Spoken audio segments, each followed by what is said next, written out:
This is me moving on. This is me trying to move on. This is me trying to teach my heart to let go. Teaching my heart to remember that life happens and hearts break and people cry, and I cried and I'll be fine in due time. Some days I do a very good job of not thinking about you.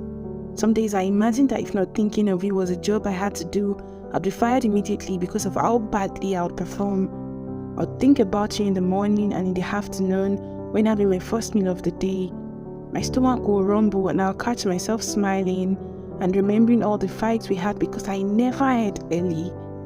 And I'll think about you in the night at 11 p.m. when I used to talk to you instead of letting you sleep.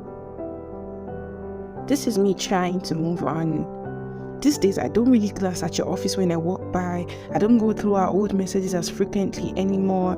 When Snapchat brings up our old memories, I check the pictures with a smile and they don't break me like they used to. They don't make me feel like the world is crumbling down. This is me trying to move on. I've got your name saved as your real name, not that name, not babe, not my man's, not the absolute love of my life. I read about you in all of my stories.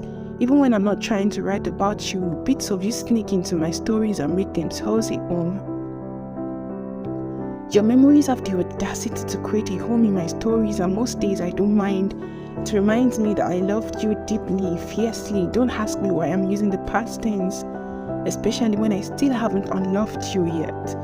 But it's wishful thinking and I'm projecting.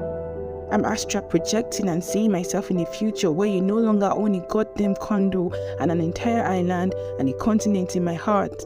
I'm projecting a future where my heart doesn't stumble a mile when I read your name in almost every verse of the Quran, when Surah Al-Baqarah doesn't sound like a song after your own name, when I'll meet people with your name and my heart won't stutter and fall. This is me moving on, and moving on has never been easy, but here's one thing I know.